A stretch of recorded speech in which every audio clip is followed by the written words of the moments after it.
And I looked, and behold, a pale horse, and his name that sat upon him was Death, and hell followed with him, and power was given unto them over the fourth part of the earth, to kill with sword, and with hunger, and with the beasts of the earth.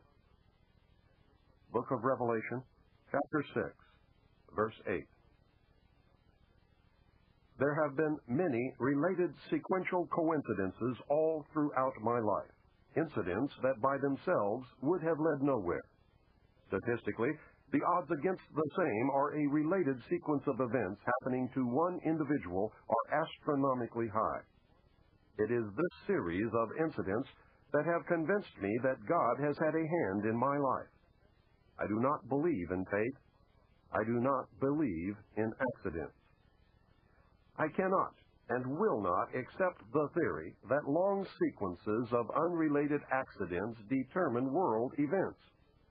It is inconceivable that those with power and wealth would not band together with a common bond, a common interest, and a long-range plan to decide and direct the future of the world. For those with the resources to do otherwise would be totally irresponsible. I know that I would be the first to organize a conspiracy to control the outcome of the future if I were such a person and a conspiracy did not yet exist. I would do it in an attempt to ensure the survival of the principles in which I believe, the survival of my family, my survival, and the survival of the human race, if for no other reason.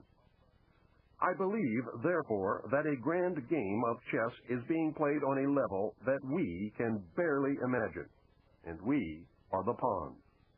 Pawns are valuable only under certain circumstances and are frequently sacrificed to gain an advantage. Anyone who has studied military strategy is familiar with the concept of sacrifice. Those who have seriously studied history have probably discovered the real reason we go to war on a regularly scheduled basis. My research has shown at this point that the future laid out for us may be just about impossible to change. I do not agree with the means by which the powerful few have chosen for us to reach the end. I do not agree that the end is where we should end at all. But unless we can wake the people from their sleep, nothing short of civil war will stop the planned outcome. I base that statement not on defeatism, but on the apathy of the majority of the American people. 25 years ago, I would have believed otherwise, but 25 years ago, I was also sound asleep. We have been taught lies. Reality is not at all what we perceive it to be. We cannot survive any longer by hanging on to the falsehoods of the past. Reality must be discerned at all costs if we are to be a part of the future. Truth must prevail in all instances, no matter who it hurts or helps, if we are to continue to live upon this earth. At this point, what we want may no longer matter.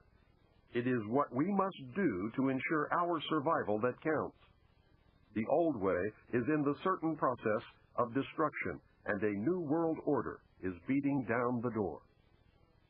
I fear for the little ones, the innocents, who are already paying for our mistakes. There exists a great army of occupationally orphaned children. They are attending government-controlled daycare centers. There are latchkey kids who are running wild in the streets, and the lopsided, emotionally wounded children of single welfare mothers, born only for the sake of more money in the monthly check. Open your eyes and look at them, for they are the future. In them I see the sure and certain destruction of this once proud nation. In their vacant eyes, I see the death of freedom. They carry with them a great emptiness, and someone will surely pay a great price for their suffering. If we do not act in concert with each other and ensure that the future becomes what we need it to be, then we will surely deserve whatever fate awaits us. I believe with all my heart that God put me in places and in positions throughout my life so that I would be able to deliver this warning to His people. I pray that I have been worthy and that I have done my job. From the time a person leaves its mother's womb, its every effort is directed toward building, maintaining, and withdrawing into artificial wombs various sorts of substitute protective devices or shells. The objective of these artificial wombs is to provide a stable environment for both stable and unstable activity, to provide a shelter for the evolutionary processes of growth and maturity, in effect, survival, to provide security for freedom, and to provide defensive protection for offensive activity. This is equally true of both the general public and the elite. However, there is a definite difference in the way each of these classes go about the solution of problems. The primary reason why the individual citizens of a country create a political structure is a subconscious wish or desire to perpetuate their own dependency relationship of childhood. Simply put, they want a human God to eliminate all risk from their life, pat them on the head, kiss their bruises, put a chicken on every dinner table, clothe their bodies, tuck them into bed at night, and tell them that everything will be all right when they wake up in the morning. This public demand is incredible, so the human God, the politician, meets incredibility with incredibility by promising the world and delivering nothing. So who is the bigger liar, the public or the Godfather? This public behavior is surrender born of fear, laziness, and expediency. It is the basis of the welfare state as a strategic weapon, useful against a disgusting public. Most people want to be able to subdue and or kill other human beings which disturb their daily lives, but they do not want to have to cope with the moral and religious issues which such an overt act on their part might raise. Therefore, they assign the dirty work to others, including their own children, so as to keep the blood off their own hands. They rave about the humane treatment of animals and then sit down to a delicious hamburger from a whitewashed slaughterhouse down the street and out of sight.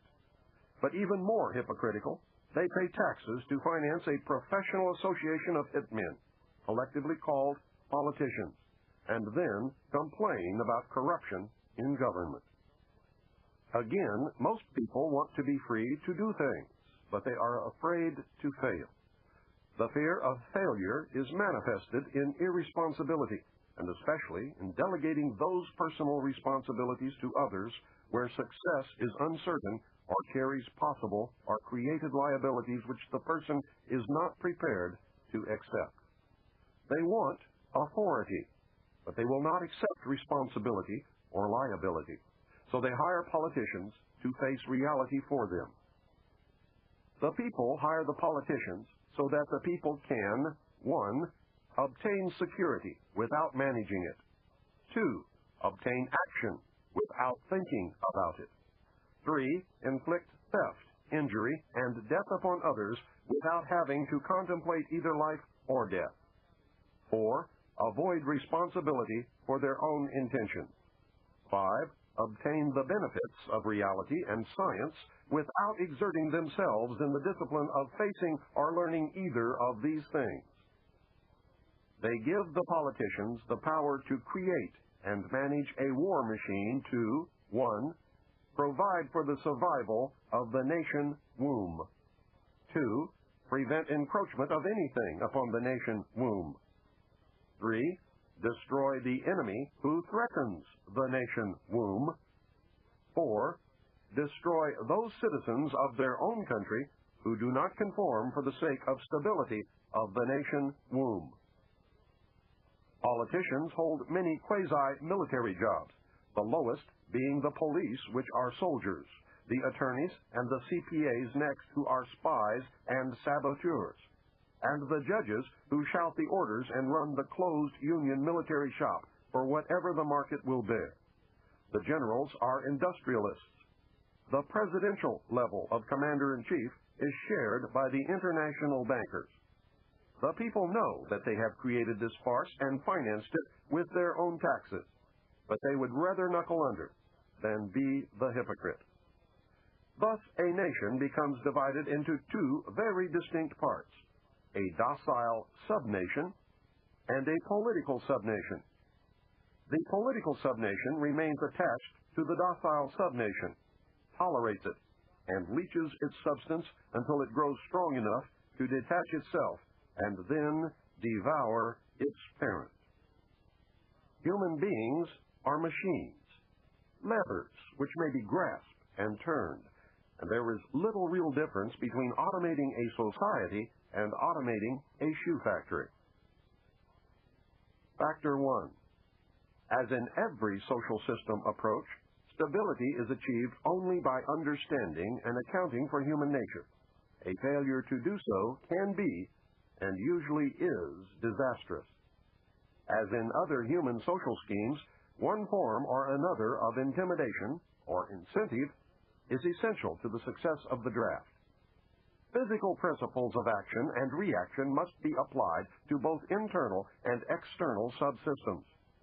To secure the draft, individual brainwashing, programming, and both the family unit and the peer group must be engaged and brought under control.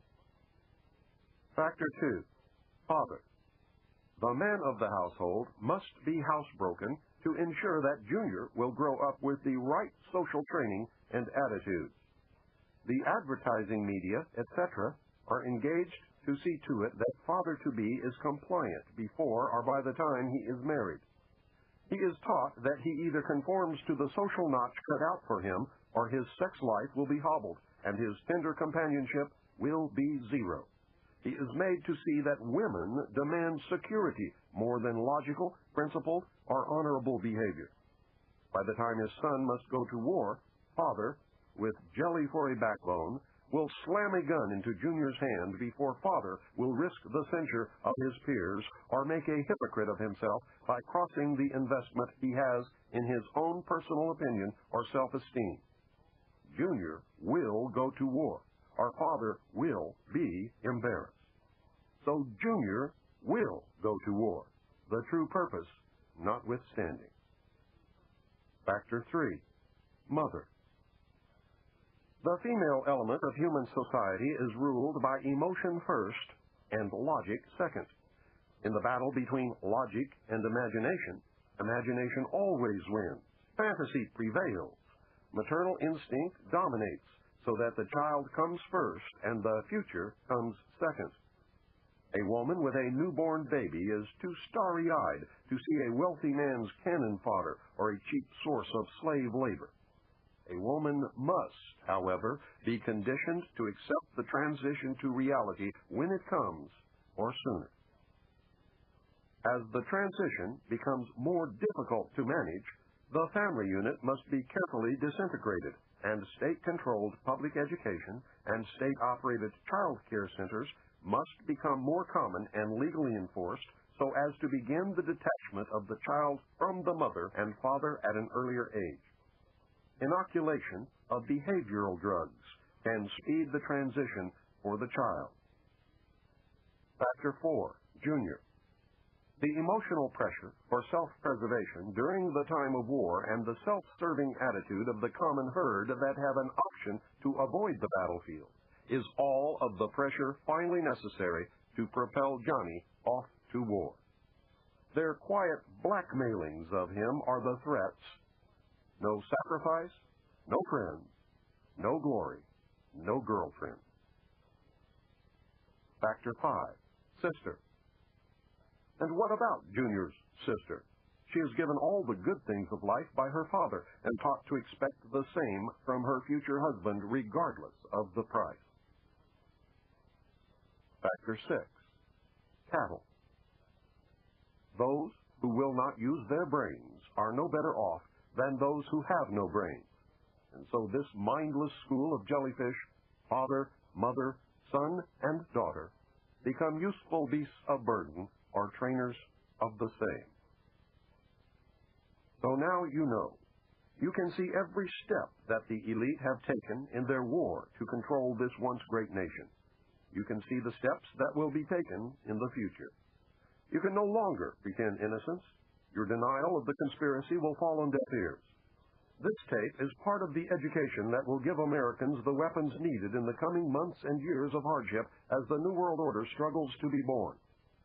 Truths cannot be negated or shrugged away. The message is this: you must accept that you have been cattle and the ultimate consequence of being cattle, which is slavery, or you must prepare to fight and, if necessary, die to preserve your God-given right to freedom. History is replete with whispers of secret societies, accounts of elders or priests who guarded the forbidden knowledge of ancient peoples, prominent men meeting in secret who directed the course of civilization are recorded in the writings of all people. The oldest is the Brotherhood of the Snake, also called the Brotherhood of the Dragon, and it still exists under many different names. The Brotherhood of the Snake is devoted to guarding the secrets of the ages and to the recognition of Lucifer as the one and only true God. If you do not believe in God, Lucifer, or Satan, you must understand that there are great masses of people who do. I do not believe in racism, but millions do, and their beliefs and actions based upon those beliefs will affect me. It is clear that religion has always played a significant role in the course of these organizations. Communication with a higher source, often divine, is a familiar claim in all but a few. The secrets of these groups are thought to be so profound that only a chosen, well-educated few are able to understand and use them. These men use their special knowledge for the benefit of all mankind. At least, that is what they claim. But how are we to know, since their knowledge and actions have been secret? Fortunately, some of it has become public knowledge. Secret societies mirror many facets of ordinary life. There is always an exclusivity of membership, with the resultant importance attached to being or becoming a member. This is found in all human endeavors, even those which are not secret, such as football teams or country clubs. This exclusivity of membership is actually one of the secret society's most powerful weapons. There is the use of signs, passwords, and other tools. These have always performed valuable functions in man's organizations everywhere. The stated reason, almost always different from the real reason for the society's existence, is important. It can be anything, but is usually fraternal and is found in all pressure groups wherever people congregate. The most potent tool of any secret society is the ritual and myth surrounding initiation. These special binding ceremonies have very deep meaning for the participants. Initiation performs several functions which make up the heart and soul of any true secret society. Like boot camp, the initiation into the armed forces, important aspects of human thought that are universally compelling are merged to train and maintain the efforts of a group of people to operate in a certain direction. Initiation bonds the members together in mysticism. Neophytes gain knowledge of a secret, giving them special status. The ancient meaning of neophyte is planted anew or reborn. A higher initiation is, in reality, a promotion inspiring loyalty and the desire to move up to the next rung. The goals of the society are reinforced, causing the initiated to act toward those goals in everyday life. That brings about a change in the political and social action of the member. The change is always in the best interest of the goals of the leaders of the secret society. The leaders are called adepts. This can best be illustrated by the soldier trained to follow orders without thinking.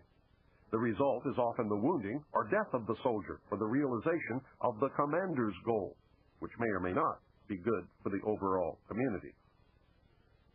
Initiation is a means of rewarding ambitious men who can be trusted. You will notice that the higher the degree of initiation, the fewer the members who possess the degree. This is not because the other members are not ambitious, but because a process of very careful selection is being conducted. a point is reached where no effort is good enough without a pull up by the higher members. Most members never proceed beyond this point and never learn the real secret purpose of the group. The frozen member from that point on serves only as a part of the political power base, as indeed he has always done. You may have guessed by now that initiation is a way to determine who can and cannot be trusted. A method of deciding exactly who is to become an adept may be decided during initiation by asking the candidate to spit upon the Christian cross. If the candidate refuses, the members congratulate him and tell him, "You have made the right choice, as a true adept would never do such a terrible thing." The newly initiated might find it disconcerting, however, that he or she never advances any higher.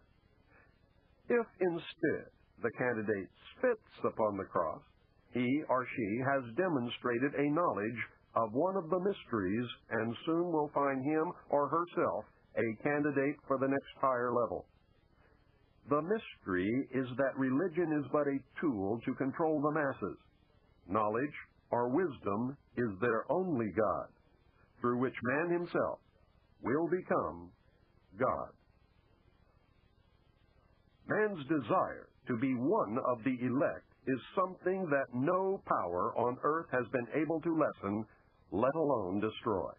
It is one of the secrets of secret societies. It is what gives them a political base and lots of clout. Members often vote the same and give each other preference in daily business, legal, and social activities. It is the deepest desire of many to be able to say, "I belong to the elect." The first secret that one must know to even begin to understand the mysteries is that their members believe that there are but few truly mature minds in the world. They believe that those minds belong exclusively to them. The philosophy that follows is the classic secret society view of humanity. When a person of strong intellect is confronted with a problem which calls for the use of reasoning faculties, they keep their poise and attempt to reach a solution by garnering facts bearing upon the question. On the other hand, those who are immature when confronted by the same problem are overwhelmed. While the former may be said to be qualified to solve the mystery of their own destiny, the latter must be led like a bunch of animals and taught in the simplest language. Like sheep, they are totally dependent upon the shepherd. The able intellect is taught the mysteries and the esoteric spiritual truths. The masses are taught the literal, exoteric interpretations. While the masses worship the five senses, the select few observe, recognizing in the gulf between them the symbolic concretions of great abstract truths. The elect are given knowledge of the mysteries and are illumined, and are thus known as the Illuminati, or the illuminated ones, the guardians of the secrets of the ages. Three early secret societies that can be directly connected to a modern descendant are the cults of Roshaniya, Mithras, and their counterpart, the Builders. They have many things in common with the Freemasons of today, as well as with many other branches of the Illuminati. For instance, common to the Brotherhood are the symbolic rebirth into a new life without going through the portal of death during initiation, reference to the lion, and the grip of the lion's paw in the Master Mason's degree. The 3 degrees, which is the same as the ancient Masonic rites before the many other degrees were added, the ladder of 7 rungs, men only, and the all-seeing eye. Of special interest is the powerful society in Afghanistan in ancient times called the Roshaniya, Illuminated Ones. There are actually references to this mystical cult going back through history to the House of Wisdom at Cairo. The major tenets of this cult were the abolition of private property, the elimination of religion, the elimination of nation-states, the belief that illumination emanated from the Supreme Being who desired a class of perfect men and women to carry out the organization and direction of the world. Belief in a plan to reshape the social system of the world by first taking control of individual countries one by one, and the belief that after reaching the fourth degree, one could communicate directly with the unknown supervisors who had imparted knowledge to initiates throughout the ages. Wise men will again recognize the brotherhood. Can you hear the echo of the Nazi Party, the Communist Party, the extreme right and the extreme left? The important fact to remember is that the leaders of both the right and the left are a small hardcore of men who have been and still are Illuminists or members of the Brotherhood. They may have been or may be members of the Christian or Jewish religions, but that is only to further their own ends. They are and always have been Luciferian and internationalist. They give allegiance to no particular nation, although they have used, on occasion, nationalism to further their causes. Their only concern is to gain greater economic and political power. The ultimate objective of the leaders of both groups is identical.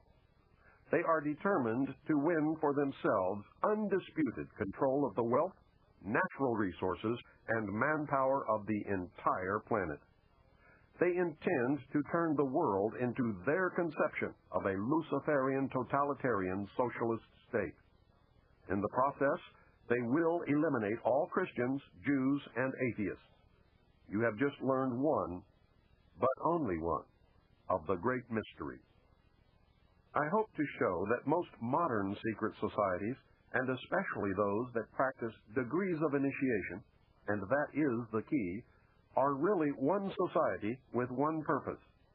You may call them whatever you wish: the Order of the Quest, the Jason Society, the Roshaniya, the Kabbalah, the Knights Templar, the Knights of Malta, the Knights of Columbus, the Jesuits, the Masons, the ancient and mystical order of Rosicruci, the Illuminati, the Nazi Party, the Communist Party, the executive members of the Council on Foreign Relations, the Group, the Brotherhood of the Dragon, the Rosicrucians, the Royal Institute of International Affairs, the Trilateral Commission, the Bilderberg Group, the Open Friendly Secret Society of the Vatican, the Russell Trust, the Skull and Bones, the Scroll and Key, the Order. They are all the same, and all work toward the same ultimate goal: a new world order. Many of them, however, disagree on exactly who will rule this new world order, and that is what causes them to sometimes pull in opposite directions while nevertheless proceeding toward the same goal. The Trilateral Commission is an elite group of some 300 very prominent business, political, and intellectual decision-makers of Western Europe, North America, and Japan. This enterprise is a private agency that works to build up political and economic cooperation among the three regions. Its grand design, which it no longer hides, is a new world order. A key to the danger presented by the Trilateral Commission is its seminal piece, written for them by Harvard professor Samuel P. Huntington in the mid-'70s. In the paper, Professor Huntington recommended that democracy and economic development be discarded as outdated ideas. He wrote the following as co-author of the book Crises in Democracy. We have come to recognize that there are potential desirable limits to economic growth. There are also potentially desirable limits to the indefinite extension of political democracy. A government which lacks authority will have little ability short of cataclysmic crises to impose on its people the sacrifices which may be necessary. Look at the Council on Foreign Relations. Many members, in fact, the majority, never serve on the executive committees. They never go through any initiation of any kind. They are, in fact, the power base and are used to gain a consensus of opinion. The majority are not really members, but are made to feel as if they are. In reality, they are being used and are unwilling or unable to understand. The Executive Committee is an inner core of intimate associates, members of a secret society called the Order of the Quest, also known as the Jason Society, devoted to a common purpose. The members are an outer circle on whom the inner core acts by personal persuasion, patronage, and social pressure. That is how they bought Henry Kissinger. Rockefeller gave Kissinger a grant of $50,000 in the early 50s, a fortune in those days, and made dear old Henry a member of the CFR. Anyone in the outer circle who does not toe the mark is summarily expelled, and the lesson is not lost on those who remain. Do you remember the human desire to be a member of the elect?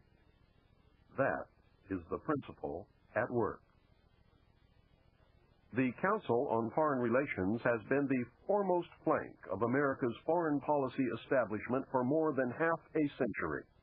The Council on Foreign Relations is a private organization of business executives, scholars, and political leaders that studies global problems and plays a key role in developing United States foreign policy. The CFR is one of the most powerful semi-official groups concerned with America's role in international affairs. It is controlled by an elect group of men recruited from the Skull and Bones and the Scroll and Key societies of Harvard and Yale, which are both chapters of a secret branch of the Illuminati known as Chapter 322 of the Order. The members of the Order make up the Executive Committee of the Council on Foreign Relations after undergoing initiation into the Order of the Quest, also known as the Jason Society. The Council on Foreign Relations is an offshoot sister organization to the British Royal Institute of International Affairs. Their goal is a new world order. Although it existed as a dinner club in New York, it did not take on its present power until 1921, when it merged with the Royal Institute of International Affairs and received its financial base from J.P. Morgan, the Carnegie Endowment, the Rockefeller family, and other Wall Street banking interests. The Council on Foreign Relations controls our government. Through the years, its members have infiltrated the entire executive branch, State Department, Justice Department, Central Intelligence Agency, and the top ranks of the military. Every director of the Central Intelligence Agency has been a member of the CFR. Most presidents since Roosevelt have been members. The members of the CFR dominate ownership of the press, and most, if not all, of America's top journalists are members. The CFR does not conform to government policy. The government conforms to CFR policy. I read top-secret documents while with Naval Intelligence that stated that President Eisenhower had appointed 6 of the Executive Committee members of the CFR to sit on the panel called Majesty 12, also known as Majority 12 for security reasons. Majesty 12 is the secret group that is supposed to control extraterrestrial information and projects. The document stated that Eisenhower had also appointed 6 members from the executive branch of government who were also members of the CFR. The total membership of Majesty 12 was 19, including Dr. Edward Teller and the 6 members from the Jason Scientific Group. Again, whether this is true or disinformation depends solely upon the existence of aliens. The CFR is a secret society in that it forbids the taking of notes or the publishing of minutes of its meetings. Any member who divulges the subject or any part of any conversation or talk that took place during a meeting is terminated. The goal of the Council on Foreign Relations is a new world order. Remember, never worship a leader. If you worship a leader, you then no longer have the ability to recognize when you have been deceived.